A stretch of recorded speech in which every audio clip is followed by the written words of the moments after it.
Assalamu alaikum masu sauraro daga wannan tasha mai albarka. Yau kuma in Allah ya yarda za mu kawo muku shiri ne akan fa'idar dirmi ga jikin ɗan adam. Dirmi wanda muka daɗe muna ganin sa a muhallinmu, wanda za a iya cewa dirmi wata bishiya ce tsohuwa a ƙasar Hausa. Za a ga duk da ɗacin da 'ya'yanta suke da shi, amma yara sukan jure cinta, kuma kusan tana yin 'ya'ya ne sau ɗaya a shekara. Sannan bahaushe yana amfani da sassanta wajen samun waraka daga cututtuka kamar ganyenta, sassaƙenta, saiwarta wato jijiyarta da dai sauransu. Sunan dirmi dai na kimiyya shine Ficus polita.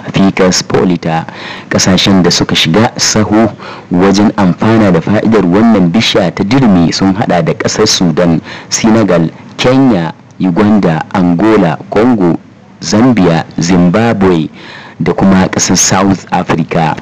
Don haka dirmi shi ma itace ne mai matukar fa'ida ga lafiyar mu. Ga wasu daga cikin fa'idodinsa. Na ɗaya, dirmi yana maganin ciwon ciki da ruɗewarsa.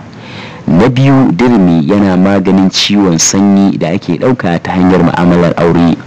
Na uku, yana maganin gudawa da dai sauran cututtuka da suka shafi ciki. To masu sauraro, wannan shine a takaice dangane da bayani akan amfanin dirmi ga lafiyar mu. Sai mun haɗu a cikin shirye-shiryenmu na gaba. Mun gode, ku huta lafiya.